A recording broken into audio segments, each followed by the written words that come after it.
Welcome out to the show tonight, guys. This is Studio 321. This is your host, Eddie B. So the big fight between Elon Musk and Donald Trump. I don't know how you feel about it. I'm not buying it. I'm really not. I'm calling BS. I think it's bullshit. You know, I've been following these guys for so long. None of this really makes any sense to me. And here's the thing. And I got to go back for a minute because look, when I first started podcasting and really started following politics, I realized something pretty early. 90% of news and media and it's all theater. It is. It's so much fake. What they do is they take a little bit of news and then they surround it with a bunch of fake drama and bluster. And, you know, they kind of package it in a way so it's fun for regular people to watch, right? Because they want ratings. That's what everything is nowadays. It's all about getting the ratings. So reality is there's so much theater out there. It's hard to tell what's real and what's not anymore, okay? One rule of thumb I think you can go by is if you get news and it's really, really boring, it's probably real, okay? Because real news is boring, like just factual information, it's boring. Now, if you're getting news stories that are full of all this drama and all this bluster and it's like a soap opera and it makes you want to watch it again and over again, the truth is a lot of that's theater wrapped around maybe a little bit of news, if you understand what I'm saying.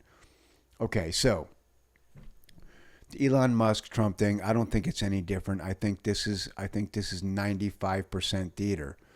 Do they really hate each other? I'm not buying it, man. Because look, you got to think about this. Elon Musk was one of Trump's largest donors, and I think he's probably one of the largest donors, you know, in the modern era. Richest man in the world, definitely a guy you want on your side politically, right? Like, I don't care, you know, what your personal differences are with a guy like Elon Musk. If there's any way to get him on your side politically, you want to make that happen. And that's all, you know, that happens on both sides all the time.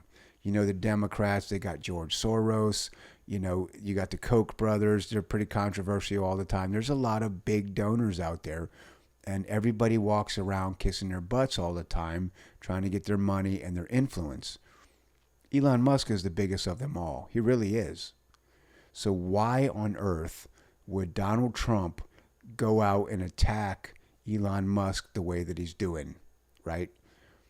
Basically, this all started, Elon Musk made some harsh comments about the big beautiful bill that they're working on, talking about the bill was, you know, over bloated and that he was trying to do all these cuts and the bill is just full of all this over bloated spending. Now, some of that might be true, you know, but there's no way that Donald Trump as the president would attack a mega donor like this. Even if you had a little bit of a public thing going on, little spat between you, you would not attack like this. You cannot, because neither side can afford to lose donors in the class that Elon Musk is in. You're talking about hundreds of millions of dollars of donations. Elon Musk can, you know, in a lot of people's opinion, helped, you know, Trump win that big time. Like without Elon Musk, maybe Trump doesn't win. So it's huge. There's no way Trump would attack him like that. Now, so what is all this about? Okay. Elon Musk's business has been down about 20% with Tesla. Okay. They said he lost something like $150 billion in worth. Now, when the stock goes back up, that'll go right back up. But when Elon Musk got involved with the Republicans and then he got involved, you know, it hurt him a little bit. I think he was willing to accept that when he was, you know, he basically picked a side politically and, you know, went with Trump and so he knew it was going to hurt him a little bit. When he got involved in Doge, I think he just felt like he was going to be a hero. He was going to go in, help spend, help cut a bunch of government waste, and cut out a bunch of fraud. But the Democrats countered that, okay? And they were actually pretty smart about it. You got to give them a little credit, even though I hate them.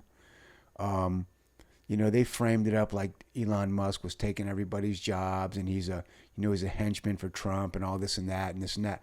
And they pushed that narrative so hard that it started to really destroy his business, Tesla, and everything that he's associated with. And that's pretty typical in politics to do something like that, right? You take your enemy and you smear him, smear him, smear him. You try to make him, like the black sheep. Nobody wants to be around him anymore. So that's what they did to Elon Musk, and it was pretty effective. I mean, everybody's seen what's going on for the last 6 months. They've been out messing with his stuff and burning his cars and doing all this crazy stuff, right? So I don't think he anticipated that level of hatred coming from the left. I think he knew there was going to be some political siding and some people were going to be mad at him, but I don't think he expected the level that he got. And I don't think Trump thought so either. So how do you reverse that? Okay. Well, I think that now the Elon Musk job is done with the government because he as a private contractor working for the government as a government employee, you only have so many days. I think it's like, I don't know if it was 180 days or something like that. I don't remember exactly what the days are, but you can only work for so long, then your time is up. So his time is up. He's moving back to the private sector now. So what does he have to do? He has to create some separation from the Trump administration, right? He can't just continue to be buddied up to them all the time because, again, it's hurt his businesses badly. Now, you might say, well, who cares? He's the richest guy in the world, right? But you have to remember, Tesla is a publicly traded company. He has shareholders he has to answer to. There's a lot of powerful people in that company. He's at the top, yes, there's no doubt, but he still has to answer on some level. And when he is costing that company money by ruining the brand, it's also costing them money. Hundreds and hundreds of big investors, plus the regular shareholders, all the way down to your regular stockholders like me. I have Tesla stock, and it was tanking, and it was pissing me off. And but again, I look at the big picture of things, so I wasn't too worried about it. And now it's going back up again, but still, it's a nervous time for everyone. So at some point, these investors and these shareholders are going to look at him and go, hey man, we have to fix this. Now, in my mind, the correct way to fix this is to separate yourself from the Trump administration. And the easiest way to do that is by having a big blowout. It's like a girlfriend-boyfriend breakup, right? It was funny. I was talking to my wife about this. I said this is just like, it's just like the WWF days when Trump was on wrestling. You come over here, you say, hey, Elon, look, man, the cameras are on outside this door. So when I walk out the door, I want you to hit me with a chair and kick me in the gut and body slam me on top of that table over there. And then, we'll start this big feud over one of the girls and that'll be the big story for the next 3 months. And then now we're enemies from now on. It's that same kind of, it reminded me of that, honestly. And, it's a smart way to do it. You're basically letting Elon Musk off the hook, because then the left, they're so dumb, and they have about a 5-minute memory. So after about 2 weeks of Musk fighting with Trump, all the lefties are going to be like, well, maybe Tesla isn't so bad. Now I can stop burning them. Maybe I'll go buy another one, or maybe they'll get their parents to buy them, another one or something. So.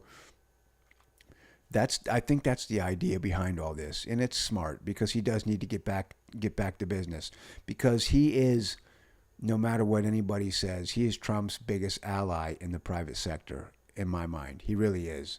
And his company is the future of our country. I did another podcast on that with all the robotic stuff they're working on, and these first generation robots are coming out with in the next couple years. His company is the future. Okay, it's going to be very tied into the government, no matter if you like it or not.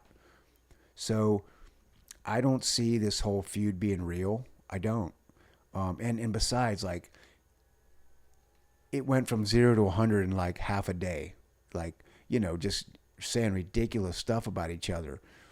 And again, you don't go from touring the whole country with each other and hanging out with each other's kids and doing all this stuff to this kind of ridiculous behavior within such a short period of time.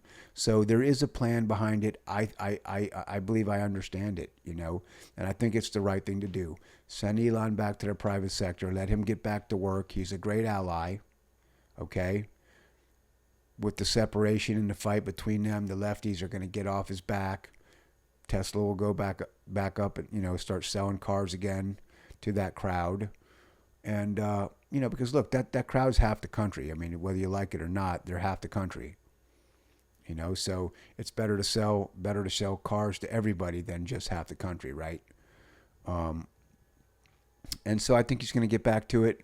And, then Trump can kind of move forward, and Doge is going to go kind of behind the curtain. He's still got people working in the Doge group, and they're just going to do their work quietly. I think they threw it out in front for a while for publicity and all the stuff that they did, and but it did hurt. It did hurt Elon. It did, and like I said, I don't think he knew how bad it was going to hurt him, and then it did, and now they have to reverse that. So it's going to be interesting to see what happens over the next month. I hate to see the guys fighting because I love them both. It's to me, it's almost like watching your two friends break up who are dating. You know what I'm saying? It's kind of weird, but it's necessary, and I'm with it. So let's see what happens over the next couple months. Hopefully they'll just fade off and everybody gets back to work. Anyways, guys, this is Eddie from Studio 321. I'll talk to you soon.